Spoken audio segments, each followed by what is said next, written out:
Hello, friends, and welcome to the Purple Mountain live on Facebook. And welcome to this series of talks that we're going to begin, myself and Stephen, on health and well-being, self-healing. We're going to be speaking and do many talks, interviews in the coming weeks. And we're going to start tonight with our guest, Lewis Powell, of the Inner Guru in Liverpool.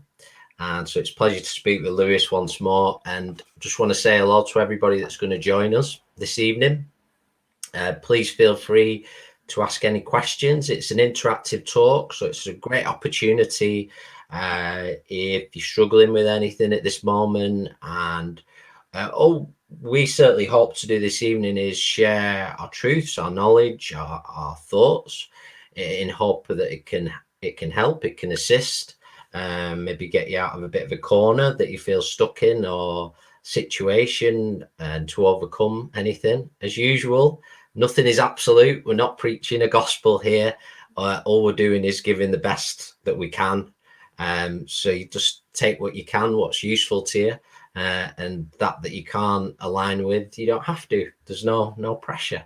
Okay, so but I've got about 13 people on, so I just want to say hello to everyone. We hope you're keeping well, and it's a pleasure to be with you all this evening. And it's a pleasure to be speaking with you again, Lewis. It's a pleasure. Always. So I just want to start by asking, really, because we can't ignore the current climate and everything that's going on around us. And I've been speaking to a lot of people, or I've had people messaging me feeling quite pressured at the minute, and in various different ways. And I just want to know your sort of thoughts and opinions on that at the moment, the current climate, and where people might be feeling the pressure to do something they're uncomfortable with. Yeah, I always see anything when I always see whenever I'm feeling pressure around me as an opportunity for growth. It's not many people are use times like this as an opportunity for growth. Sometimes it's very easy to get swallowed up in it. Like sometimes like these waves come along every now and again where things become quite heavy and pressured. But fortunately for me, during this period of time around January, I do a lot of detoxing myself. I do like 3 Cambo treatments. Every January, I'll always do 3 Cambo treatments, colonic hydrotherapy. I'll do a juice detoxing, and I'll also do colon cleansing as well with herbs and supplements. So for me, I'm actually feeling really good, which is it's like this period of time is really important for me. I feel to do inner work. You know, it's almost like sometimes when there's that pressure on us, we might feel that we need to do something, but sometimes we don't need to do something. Sometimes everything's just going against us to do anything. And sometimes the best thing for us to do is to just like go inwards or do some detoxing on the body, things like that, drinking lots of water. And also I'm feeling during this kind of climate and what we're facing at the moment, it's really important for us to be in the energy of love and being around people that make us, feel loved, and also, connecting with people, keeping in touch with people like that. Sometimes when you can be feeling really heavy, it can feel very isolating and lonely. Sometimes just a phone call to somebody who's on who's on your wavelength, or someone that you connect with, and having a decent conversation like what we're doing now, this kind of conversation can lift that fog. When we're speaking truth, when we're sharing love with people, when we're sharing positive ideas, things like that, even if we might not be able to implement them right now because of that pressure that's on us, sometimes just talking about the ideas and sowing the seeds for ideas that could come to fruition in the future. Because if you think about the kind of time that we're in at the moment, leading up to spring, like the in-bulk time, we're only at a time where like seeds are starting to sprout under the ground. So if you think about it like that, now's a good time for us to start thinking about what it is that we want to grow. rather than the actual growing process, we're in that sort of development stage where you can't really do much. We're under a lot of pressure. We're under a lot of pressure from the soil in the ground. And then when we're in spring and things start to open, that's when the manifestation will come into fruition. I always find that this time of year, for myself, this weekend, I've just done a vision board for what it is that I want to create. And I know that that's not something that I have to keep on doing. So I'll do a vision board, think about what it is that I want, I would like to create. And then it's usually a couple of months later into the spring when things start to show themselves. So that's kind of advice of that's the advice that I would give to anybody who are feeling pressured and not sure what to do, because sometimes we can feel it like we really want to do something and it's just not physically possible for us to do it. So I think that just dreaming or creating in our minds, manifesting what it is that we want, planting those seeds, I think that's the best advice I can give. Yeah, absolutely. I think there's lots of good advice and pointers in there. And I feel myself, when those times of pressure come along, there can be a great opportunity, like you say, for growth. We're sort of feeling the pressure because it's like, right, is an opportunity to really, like change a pattern of behavior or really make a change or stand for something we believe to be really true. In our hearts. I think that's really important. I don't know what your thoughts are, Stephen. Yeah, I think, I mean, I've talked about with Lewis about this many times, haven't we, in the past, that even for us at the Purple Mountain, it's been a wonderful opportunity the past 12 months for us, how many positive changes I've gone through. So a lot of people have seen it as very quite negative, the pandemic and the COVID. But it is I 100% agree with you. It's been a brilliant opportunity for me anyway, and for other people to grow and evolve. And I think it's really slowed us all down. And I felt personally the past, and it's funny that Lewis said about feeling like you feel like you have to do something. And I said to Chris about this a couple of days ago, I feel like I have to do something. And Spirit said, no, just sit. It's okay not to think. It's okay just to sit and rest. And that's my biggest opportunity, is rest, because there could be a time, like you said, Lewis, in spring, where the motors are going again, when the work is coming again. So you need the opportunity to rest, to reflect. But a big thing that helps me and my mental health and helps me, my being, is meditation. And I can't promote meditation enough. It's an excellent tool, meditation, to help the body and the spirit, your spirit. And I try to meditate 2 or 3 times a day. And that's another great way to help yourself. And there's lots of ways that you can meditate, and that's, YouTube. There's still sort of certain classes that are going. So there's a little bit of my opinion there, Chris. Yeah, absolutely.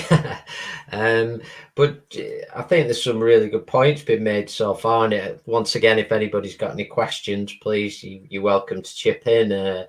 But speaking about that sort of inner work, it's been a tremendous opportunity. Well, we're coming up to 12 months now, really, that everything has slowed down in such what would seem always a fast-moving world, always something coming up, everybody's on the go, and we've all slowed down. So do you think it's been a good opportunity, Lewis, for people to not only do that inner work, but as part of this work, we don't always like what we see when it comes up, working on our shadow side as well, which can be very hard. Yeah, exactly. I mean, going back to what you said about pressure, is that if you think about how diamonds are formed, the most beautiful things are created under the most tremendous pressure. So, it's all about perspective as well, because you could easily get swallowed up by it if you're seeing it as like an apocalyptic scenario. And that goes for people on both sides of the fence, so to speak. When I say the fence, I mean those that choose to believe everything that the government says and holds that as gospel, or there's the ones that, you know, believe every single conspiracy theory under the sun. You know, it's you know, but it's the polarity. Yeah. You know, and but both of them can be unhealthy, you know, to a degree. So I'm feeling that the balance is key, and I think that meditation, things like that, can really help with that. Yeah, it's so true that either side, whichever side of the fence we sit on, the extremes on both sides can both be fearful, bring fear in a way, which isn't healthy at all. Yeah. Really so. And I, you know, I've been meditating a lot, and just something that came to me over the weekend was, I think we have this, well, I could say I've had it, where you think this situation is the enemy, or this thing, we've got to fight it and we've got to push it out. And I came to this really strong realization that, you know, there has to be in a way a sort of negotiation for things to work together. Not trying to fight and push, but trying to find middle ground, common ground. That's exactly what I was going to say. That's what I was going to say. Out of, you know, that polarity on both sides of the fence, there's common ground. And I think that, like, when we're communicating with people, rather than like arguing or disagreeing with the shadow side of it, is actually our shadow side as well. It's like it's like fighting fire with fire. It doesn't work. You know, I think that to be able to communicate with people who are on, you know, the other side of the fence as well, and finding common ground, like you say, and connecting in with their spirit, you know, their soul. So when we're communicating with these people, try and find some connection with that.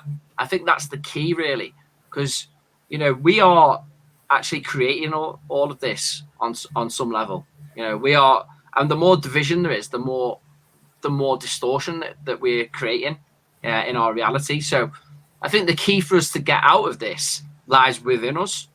Yeah. That's what I'm starting to see. Yeah, I think it's with so much, with everything really. It's very easy to place it on the outer and not sort of look, like you say, and think, yeah, we're all part of this in some way. We're all part of what's being created in any way, shape, or form. And like you say, that was a big, you know, finding that common ground. I feels really important, individually and collectively at the minute. And it actually came to me in thoughts of, when we talk about thoughts of the mind and your spirit or your being, and sometimes you could say, oh, you know, I'm not listening to my mind, and push it out. And what came to me is that, you know, you need that as well. You need your mind in a way, and you need this and you need that. So it all work, but it all has to work together. Yeah. Does that make sense? Definitely. Well, that's it. Well, it's all a part of us. You know, we're a whole being. You know, we're not just spirit. We're spirit, body, and mind. You know, all in one. You know, that when we start and some, it's just, I think the key for us to, you know, evolve into this new era is to unify all aspects of ourselves, unify our shadow aspects, our mind, our body, and also each other. Yeah, I think we've been. It's a great time to come forward now, and I think we've had so many eras of battling with each other and sort of almost good guys and bad guys, and now it's time to try a different way, a way that's going to work for us all. You know, to find a bit of a common ground. But I think that's really important at the minute for everybody out there. Just recognize that you need every part of yourself. We need this body. We need it to be healthy and good, so we can come, so we can do our work and do it contently and not be uncomfortable. And I feel, aside from what's occurring with the virus at the minute, it gives us an opportunity to face parts of our health that might need improvement and has done for a long time. and it gives us those moments to face them that might not be easy. I mean, what are your thoughts, Lewis, on when we say we have to change a pattern of, maybe it's a pattern of what we eat or a certain behavior we want to change, and so what would you be your advisement in starting to make that change or the approach to it? I think that it's really important for us to start to look at patterns that are keeping us stuck, because when we're repeating certain patterns over and over again, it prevents us from growing. So whenever we can break free from that pattern, that means we'll be constantly in growth. Now, that can be uncomfortable at times to do that, and sometimes it's not always healthy replacing one thing with another. Well, it might be more healthy for our body, like let's say, for example, stopping smoking and then being obsessed with exercise or something. Yeah. Okay. Now, yeah, obviously it's healthier for the body, but it's just one pattern being swapped for another. So the key to overcoming patterns is to first of all accept that it's there. First of all, to accept the pattern, because the more we are ashamed of it or get angry with it, it creates more of this division. In the same way of what, similar to what we're talking about with people. Yeah. If we do that with ourselves, we condemning, a part of us. Now, so the first key is to accept that it's there. And then there is to observe how the different ways, the different faces that this pattern plays out. Now, the problem is with this kind of work is if you're going into it with, and you're not in a state of peace within yourself, then sometimes you can find yourself very easily getting lost in it. The key before you ever start observing these patterns is to remain in a state of peace, or do it when you've been meditating. And then what a good idea is to do is to map out what the pattern is and all of the different ways that it affects you and all of the different situations that it's played out before in your life. And then you have to consciously choose not to play these patterns out. So this could be, for example, in a relationship where you might be in a pattern, something keeps repeating in a relationship. Now, to break free from that pattern, what you have to do is observe all the different ways that you're triggering that person or they're triggering you, and then make subtle changes, just making little changes. What you'll probably find is once you start making these little changes is that buried emotions will start coming to the surface. Because what these patterns actually do is they're protecting us from, they think that they're protecting us from feeling or re-experiencing a certain emotion. Yeah. But the paradox behind it all is that actually this pattern will always lead you back around to feeling that anyway. But then it comes with the whole world of other emotions and feelings that perpetuate that cycle.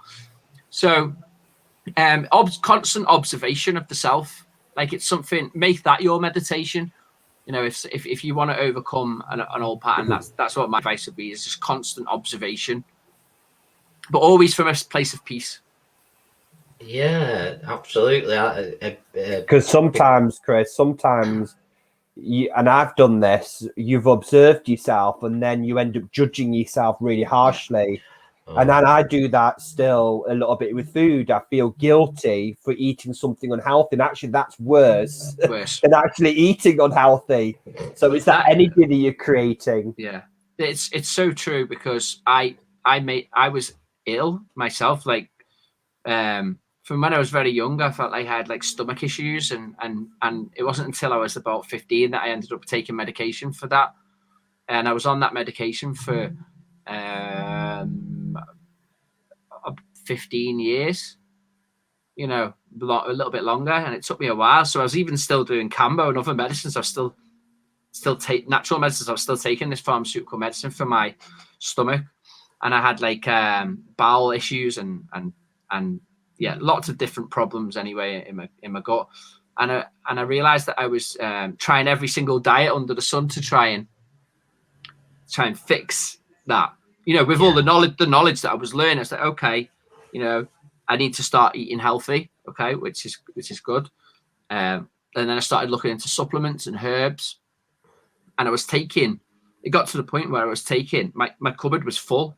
So every day I was taking about 15 different supplements, and it was working for some time. But then every time I would not take one by accident, or I would eat something that I wasn't meant to eat, the symptoms would start coming back again. So straight away, automatically, you presume that, oh, well, it's because I stopped taking the things. I need these now. I need this to make me fit. So it became more of an addiction. But what was fueling that addiction was, one thing was shame. I was ashamed of me when I didn't follow the pattern. If I didn't follow my protocol, then I would then feel really guilty.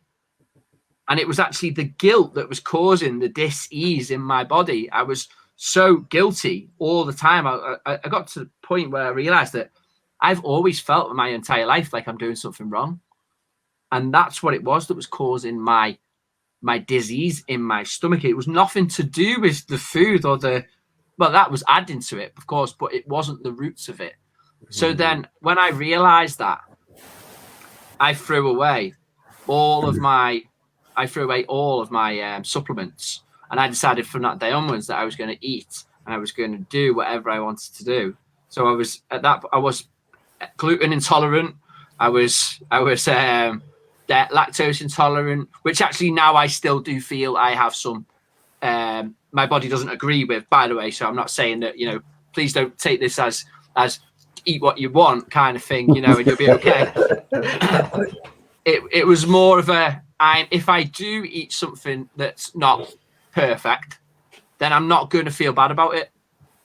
Yeah. And do you know what? Since that day, not from that day exactly, but I started to heal, and all of my symptoms went away. And I realized that was the root of it. The pattern that was there of me breaking the thing, like you were saying, or the food, and then feeling bad about it. I actually have come to the realization that your thoughts and feelings around food or addictions are worse than the addiction itself. Yeah, than the substance. It's the relationship to it that is the problem. It's like tobacco. Tobacco in the Amazon is the most powerful plant spirit that they work with for healing. Now, if you explain that to a doctor or someone, they'd be like, well, that's nonsense. It's the worst. Well, because we know it is the biggest killer. But is it the plant's fault? Or is it the relationship to that plant? This is what I'm trying to say, is that it's not always the external thing that's the problem. It's the relationship that we have to it. Now, if you can consume something, I believe my body now, I know my body quite well because I've gone through this process of healing, that I know if I'm ill, I know if something doesn't agree with me or not.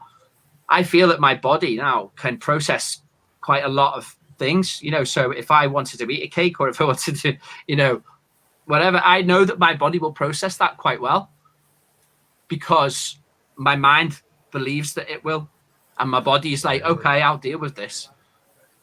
Yeah. And it's the same goes for illnesses as well. Or like I got into a bit of a debate with somebody about somebody put a post up about the nocebo effect. Have you heard of that before? No. It's like the opposite of the placebo effect. Right. So it was interesting because this person's point was that the people who have died taking the coronavirus vaccine. So this is like a hardcore side. He's a very intelligent person, by the way. The people that have died from the coronavirus vaccine have probably died because of the nocebo effect, and they're probably COVID vaccination deniers. They've taken the vaccine, and because they thought that it was bad, they've died. Wow. Now this was this person's belief, okay. And he put this whole post about the nocebo effect, and I found that really interesting. I was like, he said, people don't understand the power of the mind, but coming from a completely different angle to how I would come with it. And I was like, I totally agree with what he's saying. Not agreeing with the fact that these people died because they believed. I mean, it's possible. It's possible, but probably not likely, you know, that these people like were afraid of it. Because I think if people were really afraid of it, they wouldn't take it. You know what I mean? Yeah. Very much so, yeah. So, but I liked what he was saying, but it has been used out of context. But the fact that our mind, and I actually seen an article where somebody had said that they took the coronavirus vaccine and felt 20 years younger. So it just goes to show, doesn't it, how powerful our mind is? Because if they've been told so much that this vaccine is the key, it's the answer, it's the way out of your suffering, this is the goal, that this is the ambrosia of life, you're going to take this and your life is going to come back to normal. And then you take that placebo effect is so powerful that people are even feeling younger and better from it. It's just incredible. It's just incredible that our mind can heal us. Our mind can actually heal us, but also our mind can make us very ill as well. So, yeah, I think that's a really powerful statement. And do you know what I love about that is I think we shouldn't be afraid to have these conversations and discuss things like this. And there's a bit of a fear, you can't say that, you can't say that. And I think it's important to put it out there. Yeah, of course. And have these discussions and what we say, food for thought. It's really important. And I found that really interesting. Yeah. I think sometimes when people on both sides, people that are classed as conspiracy theorists or government are based by government guidelines, you end up creating, and we were picking this up as well, Chris, last week, didn't we, in some of our treatments, that you can't just fight for the light or fight for the dark. Sometimes fighting for the light sometimes fuels the dark in the process as well. So you have to, it's something that I've really learned over the past couple of years is observing, like Lewis said before, observing and not interfering and fueling that negative energy that makes things a lot worse, in my opinion. But I wanted to ask Lewis a question, if that's all right, Chris, because you're go for it. Yeah, and it's, you know, we use the mind, and I think it's interesting we talk about the mind because for so long I generally thought, you know, the mind, you know, if you're guided by the mind, it's almost a bit negative. You know, you should always be guided by the heart, always the heart center. So really, what's your advisement to people then? You know, should we be guided by the heart more, or should we build a stronger relationship between mind and heart? What's your thoughts on that? Well, my belief is that we follow our light, our heart center. The mind only ever gets us into the mind's attracted to illusions.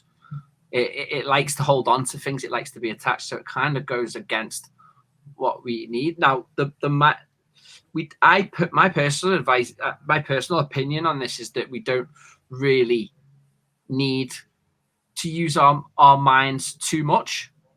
Okay, like a problem solving, yes. I wouldn't even say making decisions unless that decision was based on something that you had to calculate. I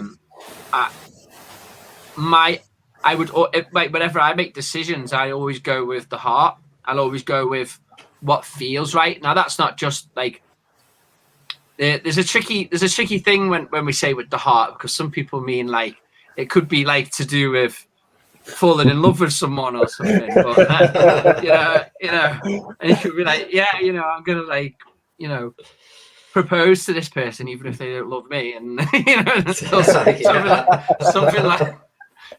like, you know, the problem is that, you know, the mind can get entangled with the heart in that way when it comes to relationships and things. But I think that there is an inner compass, like the inner guru.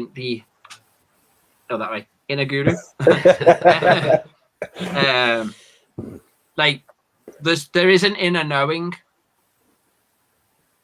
that's guiding us. It's our inner light. It's our inner truth. And that that I would always encourage people, rather than saying go with the heart, because sometimes the heart can be led astray if we're not fully, present. But there is an inner knowing or intuition. And I'd say go with intuition more than anything. And always asking yourself, does this feel right to me? Asking yourself, does this feel right? And if it doesn't, then trust in that.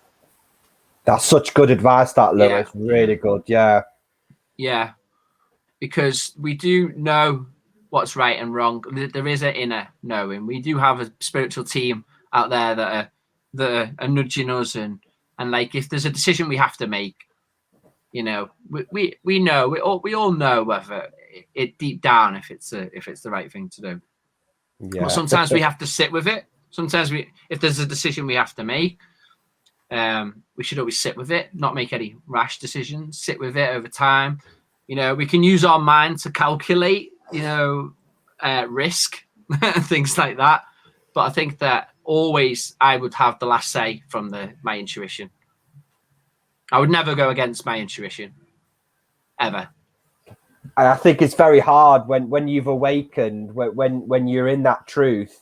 And I think when you've worked on yourself for so long, it's almost like a sin to your spirit if you're not guided by your intuition, because your intuition is so strong and saying it doesn't feel right, and you can't fight that. And it's so powerful. It's so powerful, that knowing, isn't it? That intuition. Yeah. I think that before you have done a lot of work on yourself, I feel like you kind of might get let off a few times for not listening to that. I think the further down the line you are, it's like going through the eye of a needle. You're kind of like, if you're on a tightrope. If you make the wrong mistakes, then you're gonna fall a long way. So it's a bit like snakes and ladders, Wow, when you get up to the top, if you hit, if you make the mistake and you land on the snake, then you got a long way down to go. Yeah, absolutely. Yeah. I think it's. I think that's a good point in a way, because when we mention loops, I think things can come around to you, little lessons or patterns of behaviour, and when you might have gone with the mind or made a quick decision, I've found that the opportunity can come back again very, very quickly. Yeah. And then you're faced with it again. And if you observe it, you can say, oh, here it is again, this. So yes. I know the result of what happened last time. And a lot of people call it the gut feeling, their intuition as well. That gets used a lot, going with your gut. And it's interesting that people feel nervous in the stomach as well, the butterflies. And so there's all this going on with your sort of intuition and your gut feeling. So I feel that's really important, and good message that you'll get another crack at it if you don't do it first time. I always feel that you do get a few lives, a few chances. The lessons get hard. The lessons get harder though. The further along the line you get, if you making mistakes like that and go, well, it's kind of like, once you develop that intuition, it's kind of reckless really to go against it. I mean, Jimmy used to use an analogy in our circle, just going back to the diamond thing that you said, Lewis, before. You're like a diamond, aren't you? And each lesson, the more you grow, you're polishing your diamond. And in a way, when the more you progress, the harder yourself. You seek the perfection more and more. And the lessons are not harder, but you're polishing and you're looking for that perfection more and more. And I feel like that when you're raising because the more we do the work, our vibration raises higher. Yeah. Now, when we fall into an old pattern, because that's usually what happens. If we make the wrong mistake, it's because it's an old pattern that's gone. Here you go. Come on. My friend Lee made a brilliant example of patterns, and he said, he's in a really good place at the moment, but he knows that his patterns are waiting at the end of his bed doing bench presses and push-ups. Just patiently waiting for him to make a mistake. Oh dear. Yeah, I think that analogy of snakes and ladders is, Yeah. is one worth remembering, isn't it? Yeah. But it's something I've always felt that when you feel you've learned a lesson, that I feel you've learned it when it comes back around again, Yes. and you deal Yeah. with it in a way, not in a way you're content with, that sits better. Yes. And it can be very hard to do. I feel sometimes you can find yourself not in a lonely place, but I do feel there's some decisions we solely make ourselves. We've got to just, it's just us. We can't ask for anybody, reach out and say, can you make this decision for me? Well, what do you want to do? What's important to you? And something myself and Stephen have been discussing is, how many of us out there ask that question: do we know who we truly are? Yeah. I feel that's an I don't think many people do. do you feel, Lewis, that I mean, there's been a tremendous, I don't know if we can say there's been a rise in anxiety and depression over the years. It seems something that's always been there, whether it's just because it's being addressed more at the moment. But do you think the core of that is people not knowing who they truly are, or the outer world we're in? Or I think there's a number of different factors that are playing into it. I think one of the factors is the fact that there is a lot of people awakening, and it's the people that are awakening are triggering the ones that aren't. Yeah, massively, making them doubt themselves and definitely the false. We're seeing it all over, like this. The falseness in people is crumbling away, and I think that's a huge part as we raise our vibration, the anxiety of letting go of all this illusion that we've perceived as truth for most of our lives crumbling away. It can be terrifying for people. I think there is an identity crisis going on globally, which I think is, obviously there's going to be some collateral with that, but also it's a fantastic thing, really. That there's this kind of like liminal phase that people are in where they don't know who they are, they don't know where they're going. But that's part of the process of finding yourself, is you have to go through that like rebirth in death, which is painful, which can bring anxiety, fears. So I think that's a huge part of it. But also, well, with this whole thing that's going on now, it's awful for people's mental health. Really, really, really bad. Crisis, and the crisis is going to go on for years to come after this. Oh, absolutely, yeah. I mean, it's what's happening is very similar to when people are interrogated or like brainwashed. Like it can take people even the way that some people are so indoctrinated now by it is that even if all this ended tomorrow and the truth came out, there would still be people that wouldn't believe it for a long time to come. It's like NLP, what's happening. Like it's what's actually happening. Now, I just want to say, disclaimer, I'm not a person that doesn't believe there is a virus, because I know people that have been affected, but I know people in my family and people who I know who've been affected by it. That's not what I'm saying. What I'm saying is that the way that it's been handled and this programming, like stay at home, save lives, the new normal, that is NLP, but it's in a way it's hypnosis that's going to, if people are absorbing all of this, it's going to be a long time before people can recover from that. And I think that a lot of people probably won't fully recover from that unless they've got the right help. I think. Can I just make a point there, Chris? Just really quick. Yeah. But I think you're absolutely spot on there, and what you're saying, I can feel it. But also, I think if there was no virus and everything went back to normal, I think long term it might be harder for society. But if nothing's done, I think the repercussions will be even worse.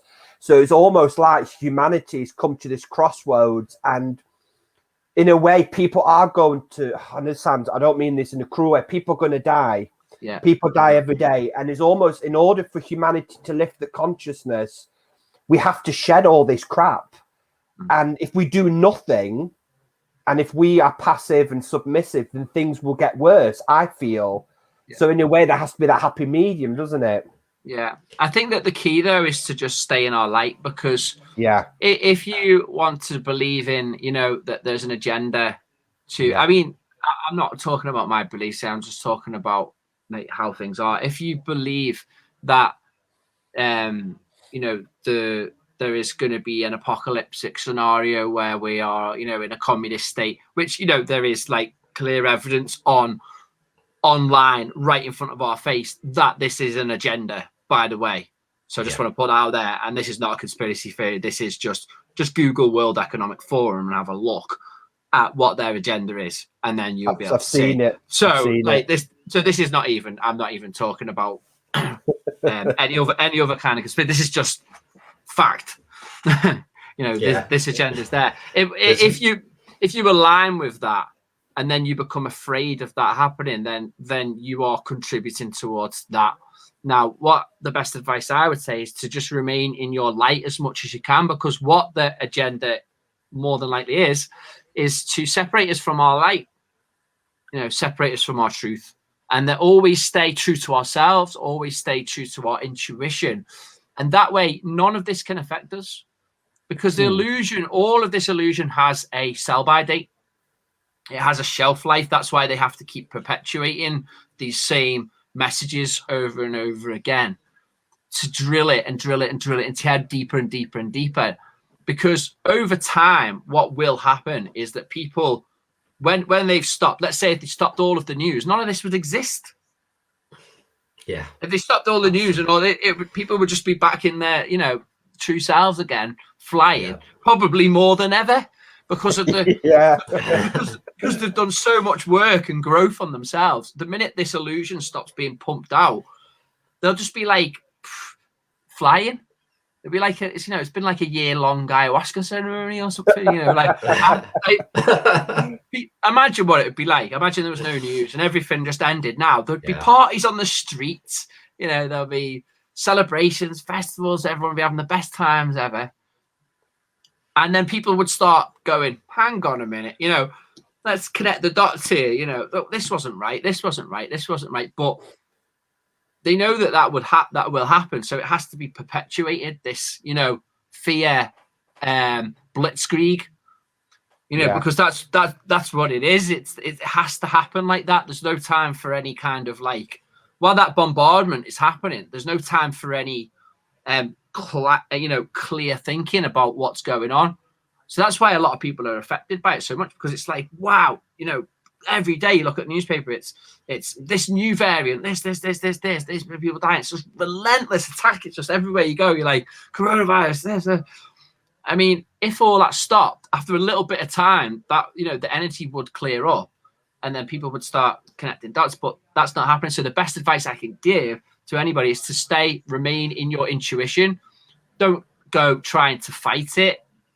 You know, just stay in your truth, because the truth will always prevail. Yeah, that's what's important to remember. The truth cannot be destroyed. The truth is always the truth, whereas the illusion is the lie behind it all. The lies will always get revealed eventually. So that's my advice, is to just stay aligned with your own truth. Absolutely. And just with I watched something interesting the other week. It was actually by a guy, I don't know if you're familiar with him, Lewis, called Graham Hancock. Yes. Just some really interesting stuff. And he made a comment, it was on an interview, that government really should have a minimal role in our lives. They don't need to be involved in everything in our lives. And I think if we start to understand that and know it, then that can make us feel a bit freer. It can bring, you know, freedom. We don't need anyone to tell us what to do. We're perfectly capable. We all deep down know right from wrong. When it comes down to it. So I felt that was a really powerful statement when he said that. Yeah, I agree, actually. Now, this whole World Economic Forum, communistic ideas, is very, I personally feel is very deceptive. But I do actually the whole principle of socialism, not in a way where it's like, this World Economic Forum thing where it's like big tech, big money, big business, governing over the whole world. Like, I do like the idea of like possibly, because I've met my where I used to live. I met my MP. He was a solicitor for me when I was going through a case, a tribunal against a previous employer when years before I started getting into this. And he's a genuine, decent person. He was elected by the people who are in the constituency. I think if everybody was governed by the people that they elect in their constituency, why do we need a government? Yeah. Why do we need like these powers at the top to rule us when I believe that it's important for us to have some kind of, governing body that controls your constituency and has to monitor paying for, potholes in roads and and picking up your council, your bin collections and things like that. You have to have a council. I believe that, but I don't think that we actually need to be governed by a government. It's involved in it's a corporation. It's a corporation, not a government. Exactly. It's not. And a very good point was made sort of in one of our when I was talking to somebody else the other day, a friend of mine, and he said it does show one thing, because actually going back in our world economics in the 1950s, productivity was so high that they were actually predicting in the years to come that the main earner in the house would only have to work part-time. Now, obviously, that changed greatly to not just the one out of the house going out, but everybody working. But what was said made me think. It said, with all this going on, it sort of shows that we don't need to be working at the rate we are to get by in the world economically. There is another way. And I know something that myself and Stephen have spoke about many times is, the removal of the monetary system, which is huge, that you can't just shift away in one go. Everybody would be in panic.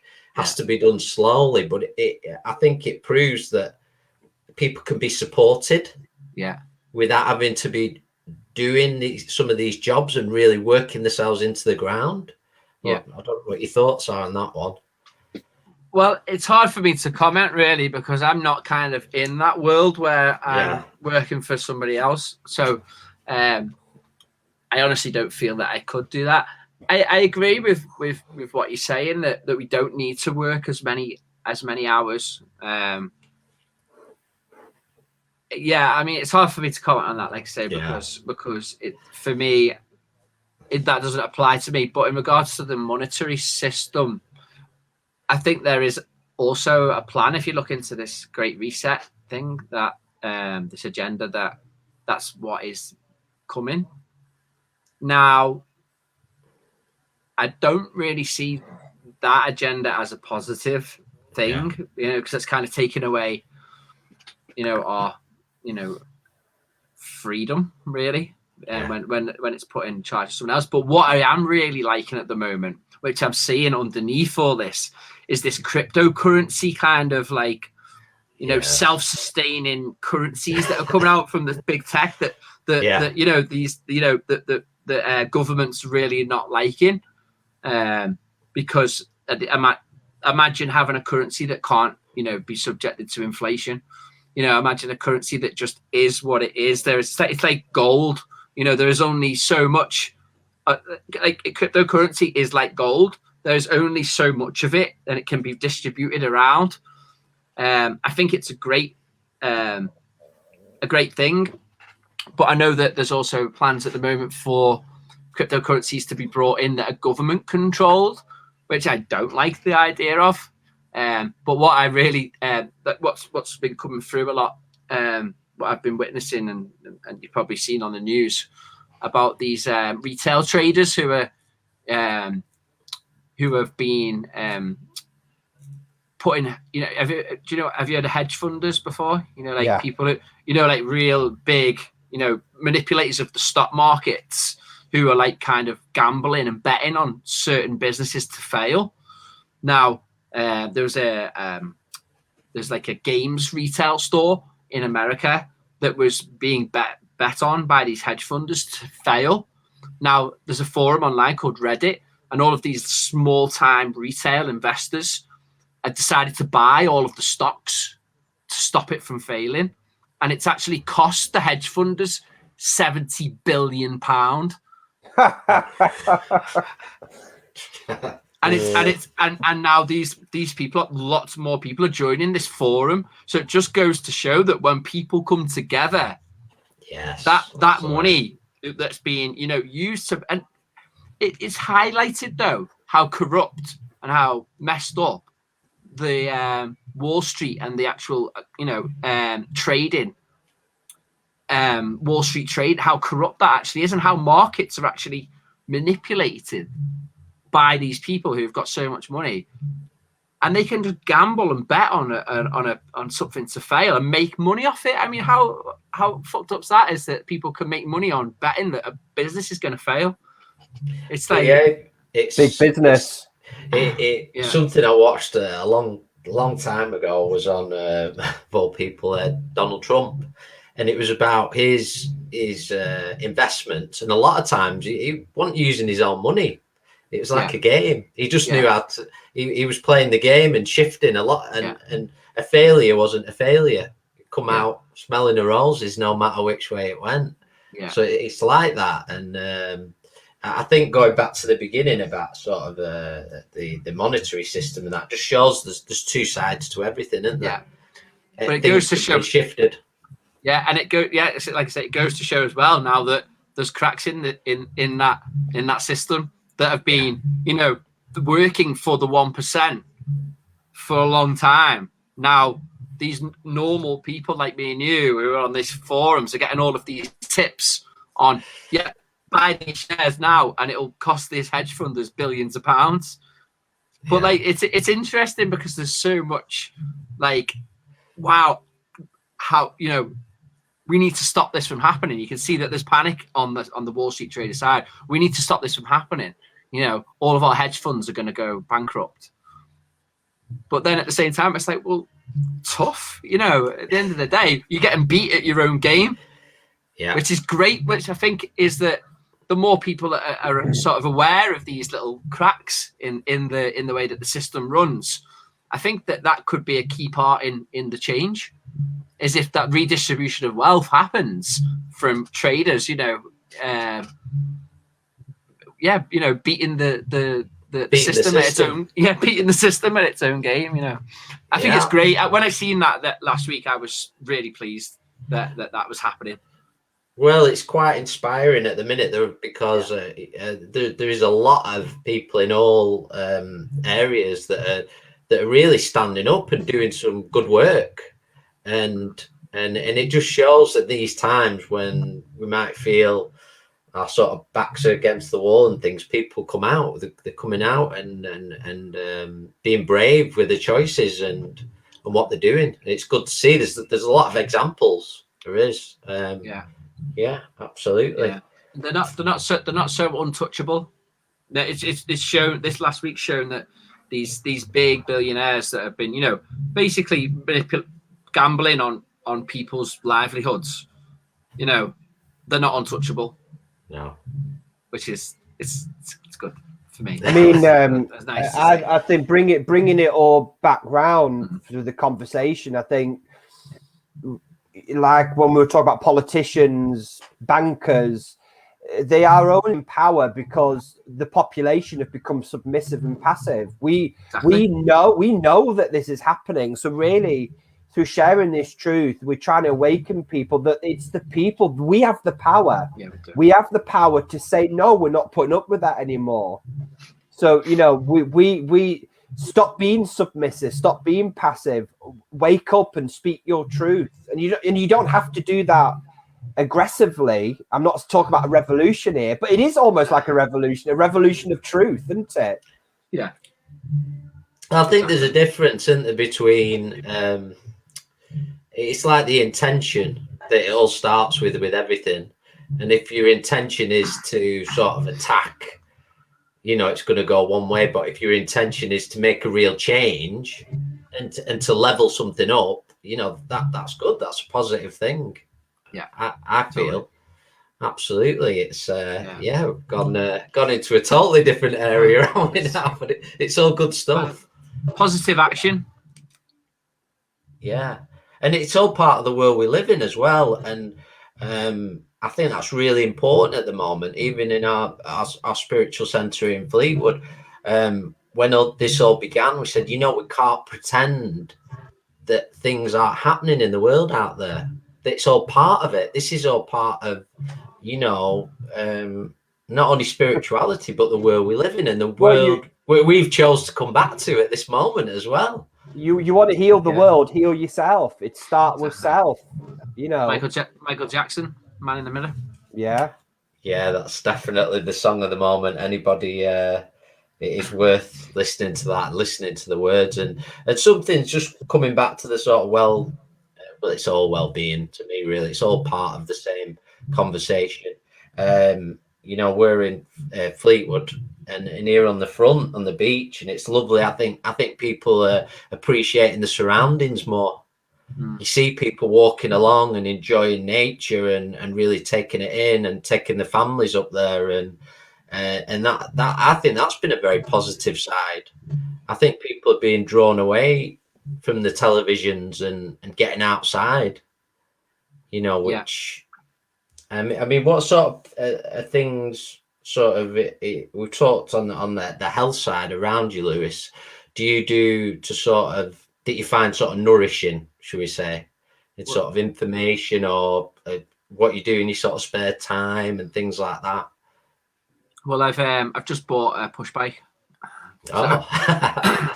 I haven't had that much of a chance to get out on it yet. I've been out on it twice, but my plan is to go out and cycle a lot more lately. Like being creative as well, I think is really helpful. Like the weekend, I did vision boards. I think that things like that are really healthy rather than doing things that cause stagnation. I think that, you know, thinking about creating visions for the future is really helpful. Yeah. Like, because that's part of dreaming the reality that we want into existence. It helps to clear a path, believe it or not, when we focus and we write down the things that we want to do, the things that we enjoy. Our inner soul comes to the surface. All of the bullshit goes away once we're tapping in, asking ourselves, what do you want? What would you like to do? You know, what would you like to try? And I was like, it was interesting. I was just doing that process of vision board was really interesting because it was like, what would I like to try? I was thinking, what would I like to try? I don't even know. What would I like to try? One of them was jumping out of a plane. I've never done it. I want to do jumping out of a plane, and I want to go to some other places. I want to go to Costa Rica. Oh, I'd love to go there. So I was like, but just writing all these things down. Oh, it was so nice. Like my inner child, was like, oh, I want to do all these things that I've never really give myself the chance to do that, you know, and write it down and think about that. Like it's really rewarding because I remember this time last year, I was thinking about, because I do my cleanses and then I do a vision board usually, and often, you know, think of some ideas of what I want to do for the year and, you know, make plans, book holiday. You know, sometimes I'll book holidays or I'll, you know, make plans for what it is that I want to do. And last year I was thinking, wouldn't it be really nice to have somewhere to work from? And that was like this time last year. I didn't ever at all think that I'd be sitting here a year later in this centre that I've created out of nothing, and you know, doing all the amazing things that we're doing here. You know, so there's a lot of potency in planting seeds, especially this time of year. that's fine. I find that really helpful because I know it's not the best weather to get out, but if you can get outside, it is really helpful. So, especially to go near the sea and things like that and get in nature and that. I haven't really done a lot of that, I'll be honest, myself lately, but I have been doing a lot of self-healing work and detoxing and things like that. So in terms of your vision board, Lewis, how's that done exactly? And do you keep it for a while and sort of look back on it as you go through the year, or is it just one sort of process? And I just do it once. Yeah. I just plant them, I vision it. If it's like the best way to do a vision board is to vision it as if it's already happening, to experience it while you're writing it. Like picturing yourself in Costa Rica or something, in the or picturing like I had on my vision board, it was to like extend this place and have the other floor. I don't know how that's going to turn out just yet. I don't want to overthink it because sometimes you can you can get a little bit frustrated figuring out how that's going to happen. Yeah, but I tend to just plant the seeds and then see what it is that grows rather than like revisiting it too much. Yeah, I think that's a fantastic bit of advice, inspiration for everybody watching to do that. And I think it's important, like you said, that don't let the mind creep in and wonder about the sort of how, when. Yeah. Just go with the flow. And I did something a couple of months back now. It was actually after a sort of process, and I felt a bit stuck. And what I did was I got a piece of paper out, stuck a line down the middle, and on the left side was all the things that I'd want to change that I'm not happy with when they surface, behavior patterns and stuff. And on the right side were all the things that I wanted to see or that would make me really happy, and after I did it, I only did it once, and I felt great. I felt absolutely great after, and I just put that piece of paper down. I never looked at it again. Yeah. But it was just writing it down. The process of writing it down felt quite powerful in itself. Yeah, that's it. Yeah, definitely. I think doing if you can't get yourself outside, just doing things that make you happy. Sometimes asking yourself and writing it down can be helpful. Like, because you might not even be able to think because you're just so stressed or bombarded with all this, fear blitzkrieg stuff. But you can just ask yourself, what is it that makes me happy? And it might just be sitting there watching a film, or it might just be, drawing something or whatever. But I think just doing the things that make you happy, it keeps you protected. I think that's the key, is to protect yourself from this, because there is an onslaught of psychic attack happening. Yeah. Whether you like to believe that or not, it's true.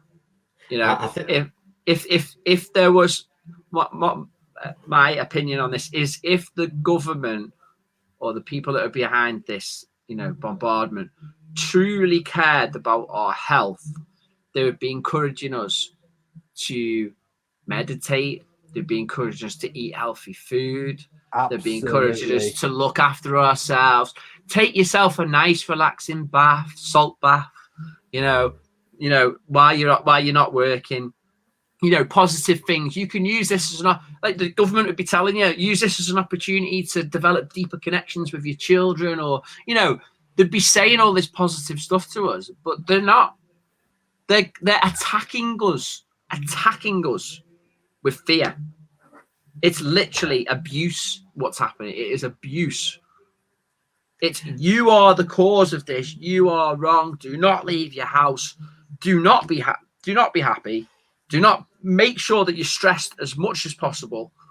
That's basically what we're being told, not like directly, but indirectly. We're being told to be as fearful as possible.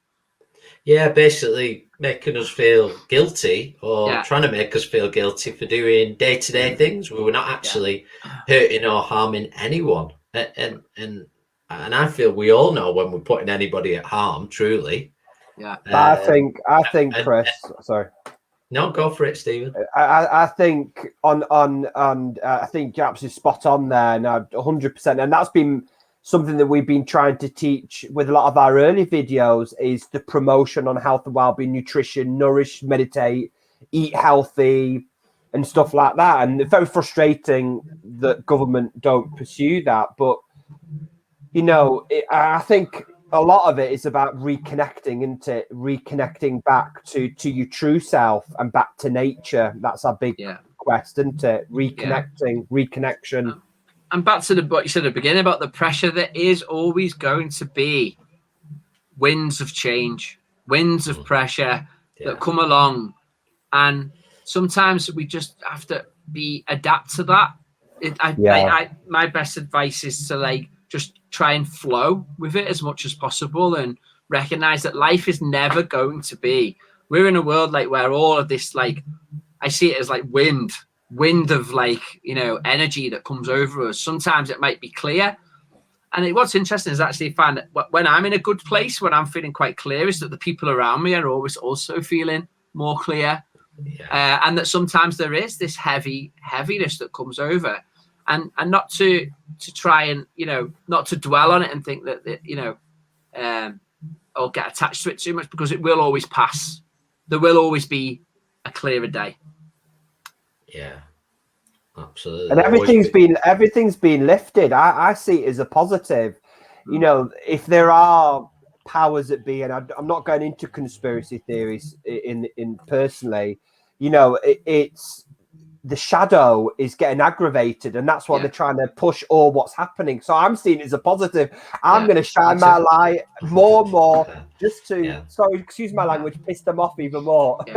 I've actually really enjoyed the experience of being in lockdown for a year. I mean, I could understand it. I mean, I could say out of the many things with myself and Stephen at Purple Mountain, it's given us so much clarity, you know, and we've learned so much this year of about ourselves, more importantly, you know, than anything, you know, and that's ready to be. I think that's a good question. I'm sure you might have mentioned this on an earlier video, Lewis, of asking, what has this virus or the situation, what has it taught me? It is a good question to ask. That was right near the beginning. Yeah, it was. In one of the earlier videos, Well, that's it. It's the same thing applies now. What has it taught me? What has it taught you? You know, it's taught me a lot. I'm really. It's actually made me very, very grateful for a lot of things. That's what it's taught me. A lot of gratitude. I do feel very grateful. A lot of things that I might took for granted in the past. Yeah, and I think it's even when we talked about nature before, it's I can say I appreciate more than ever where we are here and being by the sea, and I almost find myself when I'm going for a walk almost sending that thought out to nature. I appreciate you. I appreciate that I can enjoy this space as well. Yeah, so I think that's really good advice for everyone, and where you can get out and do the things you enjoy. A big thing, huge, is, I know we mentioned man in the mirror, is music as well. Enjoying music. And that can be incredibly therapeutic and absolutely sing to your soul. And that's whatever music you like, really. It's what vibration suits you. You know, another thing that really nourishes me is cooking. And Lewis was on about being creative. It's a great opportunity to get creative with your diet, with your food, what you're eating. You're at home more. I think, you know, I've never cooked so much in my life, and I've enjoyed it. And we're experimenting with different foods and spices and doing lots of baking, and it's wonderful. It's brilliant. Yeah, trying new things is a good way to break patterns as well. Trying new things, shifting things. Routine is great. Routine is really helpful to keep us grounded, but at the same time, it's still helpful for us to mix it up a little bit as well, I think. Yeah, absolutely. Just before we finish up here, Lewis, it's been a really great conversation tonight. Hope everybody's really enjoyed it. Is in terms of meditation, what kind of techniques do you use? Well, the first thing that I like to do when I'm doing meditation is just focusing on the breath. Yeah. You know, you can just start doing some deep breaths in through the nose and out through the mouth, and also we can do like short in and out breaths, Wim Hof style. They're quite good to do. And then we hold in the breath for a period of time, letting it go. You can actually find Wim Hof style meditative exercises on YouTube, which can be really powerful. And also we can, guided meditation. There's some really good apps. There's one called Headspace, which is quite good that you can go on. Yeah, it's a good one. I've seen that one. Yeah, they're really helpful. I like to do drum journeying. Sometimes I'll just hit the drum and I'll just journey off with the drum. And that's just listening to the beats of the drum and just focusing on that. That can be quite powerful. And also sometimes just visualizing the chakras. So just like working your way up through the chakras, breathing into each one, moving all the way through it. That's a really helpful meditation. But I actually do the class. Every Friday at 6 o'clock we do a meditation class because we are legally allowed to do these. So, and that's is that open to all at the moment, Lewis? We have limited space. We have limited spaces of 15. But yeah, it's open to all, and it's socially distanced. So, if anybody's listening and is interested, just contact Lewis, and he'll give you a bit of information about those classes. They'll be listening tonight and listening to the next couple of days as well. Yeah, we'll post a link to the website as well, and just it's a lovely centre and so much work going on there, and something really for everybody. What you're drawn to, there really is. I know it's a bit limited at the moment, but it won't be like that forever. No. When we're ready. We actually have a support group on a Sunday evening called Sacred Sundays, which is a day of a worship day, which also involves support as well. And we have a mental health support group on Sunday afternoons as well. Wow. Yeah, I think it's just I find a lot of people, what they're finding nourishing or what they're seeking or they're missing at the moment is that sense of community and coming together. Yeah, it's really important. Yeah. And that connectiveness, isn't it? We all want to feel connected. Yeah, and sometimes that could be just a cup of tea and a chat, and coming together is so good for us all. Yeah. It's really good. So it's been great to speak with you tonight, Lewis. Thank you for everything you shared, and we're going to post some links for anybody interested in the work that happens at the Inner Guru. And I hope you've all enjoyed it, everyone, that you've been able to take something from it, that you found it nourishing. I know myself and Stephen, I always feel really lifted after doing these chats. Me too. So that's on one of my lists. Yeah. And that's why I love to do them so much. Not only for sharing the knowledge I just feel great. It takes me about an hour to come down. It's because truth lifts. When you're talking to each other from a place of truth, we're connecting with each other on that level. All of that heaviness, it dissipates. Yeah. That's why it's important. If you think about that on a collective level, the more that we can share this, the more we're doing the work by just having these conversations. So we're doing the good work. Yeah, that's what feels really important, because obviously we've been speaking with quite a few people, and we'll speak to people and share different views, and I think it's important to allow those alternative or different views to be shared out there, and you can take what you want from it. That's the beauty of it. There's no need to get angry or start saying you shouldn't do this, you shouldn't do that. It's just, well, that's not for me, but that is like reading a book and one chapter might speak to you, and the rest of the book you'll think, no, I can't take it. Yeah, it's the same with readings as well. When you have if you have a reading for somebody, you just take what resonates. You don't have to take everything. You just take what feels right. Yeah, absolutely. I think that's really observe, don't react. Observe and don't react. Exactly. Yeah, and just don't treat everything like the enemy. it is important as well. Yeah.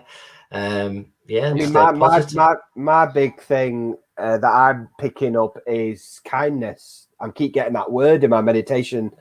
Just to be kind with each other. And I think everybody's talking and no one's listening. No one's sitting and in that silence and listening to people. And I think that's my message to people: listen and be kind. Be kind, because we are all brothers and sisters. We're all spirit. Yeah, it's little things you can still do when you're out and about for a walk, or you're in an area, and you can still give people a smile, and you can still say hello to people and communicate and try and understand one another, and try not to judge, because you don't know the other person's circumstances. You don't know. Yeah. There's actually a really another interesting technique of what you can do when you're meditating, and this is something that I find really powerful, is when you try and listen to the sound of silence. Oh, very powerful. Yeah. And it's actually beautiful. Yeah. There's so much beauty in there's everything in that silence that you could ever wish for. And it is beautiful. Wow. It just reminds me of, yeah. There are quite a few people that I know that really prefer the silence in meditation. Yeah. It's almost, if you want to call it, a technique within itself. Just to the sound of silence. Yeah. Is there not a song called that? Yeah. Is there? Oh, is there? Yeah. Ah. It's a good song as well. Simon and Garfunkel. Ah. It's a lovely song. We'll post a link to it. It is fantastic. Maybe post it, I think, for a reason. And another thing is, there was another little thing that came to me as well, that when you come to realize that, if you ask yourself the question, what do I really know for certain? And then sit with that in a meditation for a little bit and see where that takes you, because that's so powerful for me. Like I'd done that meditation before, and I was like, what do I really know for certain? And you will be surprised at how liberating that can be. Now, it may not make sense to you right now, but when you actually sit and think about that, what do we actually know for certain? When you can make peace with that, that's when that silence comes through, and it's just like, wow, we don't really know anything. And you know what? That's okay. Yeah, absolutely. I think it's just a wonderful opportunity to do all these things. So, anybody that's listening, if you're watching on Facebook tonight, or you're watching us back on YouTube, it's try them out, because that's the beauty of all these techniques. You can try them, and if they don't work for you can try something else. Exactly. And it's like with meditation, there are so many different ways of meditating. So if one doesn't work for you, some people like guided meditations, which there's so many, and then others prefer the silence, breath work. There's tons, too many to mention, in fact. Yeah. So get out there and try them. Yeah. Yeah, absolutely. So, well, thanks so much for speaking to us tonight, Lewis, and giving us your time. It's always absolute pleasure speaking with you.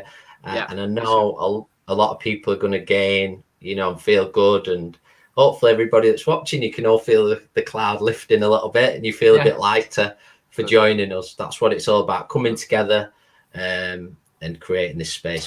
Same time next week, Lewis. I could do it. Yeah. I don't think we should leave it too long. I think there's more. Yeah, I'm happy. Yeah, I would love to. Yeah, I think. Well, we can talk. I'll see. I'll check. I'll check if I'm free. Yeah, I'm definitely. I do like doing it, so I'm up for it. Yeah, there's always more to talk about. And tomorrow night we're going to be joined by we're going to do another live interview at 7:30 with Emma Charnley, and she'll be sharing her journey, and she'll be sharing some music with us as well. So it'll be really good, and looking forward to that. But tonight it's been really good connecting with you, Lewis. Once again, always an absolute pleasure to have these conversations. And just thanks to everybody at home, and take care and lots of love. Bye. I'm going to say good night. Thank you very much. Bye.